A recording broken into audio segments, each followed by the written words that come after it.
أنا قاعد آخذ حسنات وأنتم قاعد تزيد ذنوبكم.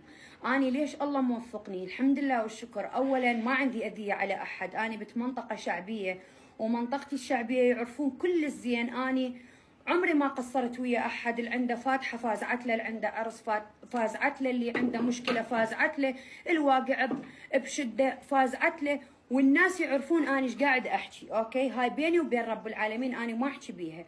بار رب والدتي يمكن ما ملتزمه قدامكم، اني تعتبروني متبرجه، لكن الله منطيني على نياتي. اوكي، وهالقد ما تحجون علي الله قاعد يذب علي رزق وخير ونعمه. بس المشكله انه انتم ما تحبون انسان مرتاح، ما تحبون عائله سعيده ومرتاحه ومستقره. ليش؟ لان هاي العقد النفسيه اللي عند البعض. جل احترامي للجميع. ومنين؟ تمام.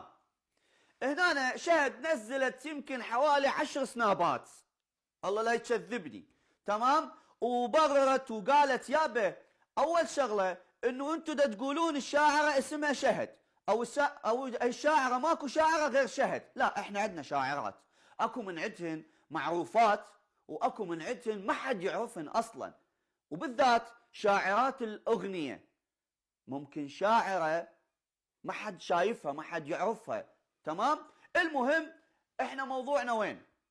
اذا كانت شهد، فشهد هياتها ما مهزومه للامارات، هياتها ببغداد، ودا تنزل فيديوهات وسنابات هي ببغداد، وفريق الرصد مالتنا يوميا متابع شهد، واكو شاعره ثانيه ايضا متابعيها انه وين هي موجوده وايش دا تسوي.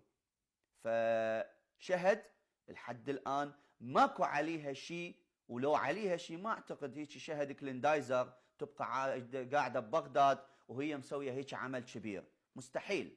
لانه الشبكه المقصوده واللي دا يحاولون الان يلملموها ويطمطموها، تمام، وما راح تتلملم وما راح تطمطم، لانه هاي الشبكه اعتقلوا بسببها عدد من الضباط من وزاره الداخليه وعدد من الضباط من وزاره الدفاع، والتحقيقات جاريه. وهم دا يريدون اهم شيء يلزمون الفيديوهات وبعدين يلفلفون الموضوع، ينسون الناس، يطقوا لهم طقه، الناس تنسى موضوع الابتزاز ويلتهون بغير وحده. يجوز يسووا لهم شغله على كحاشه نسته، ينزلون لهم فضيحه فد شيء الناس تلتهي بيها، وتعوف فضيحه الضباط اللي مسوين شبكه مع الكحاشنستات وبعض الفنانات على مود يبتزون ضباط كبار، او ابتزوا هم ومصورين بلاوي. المهم اني ما احكي عن اي شخص بدون دليل، والشخص او الشاعره اللي انذكر انه هي شاعره لحد الان اكبر كذاب اللي يقول لك انا عندي دليل انه من هي الشاعره، كذاب. اخذوها مني.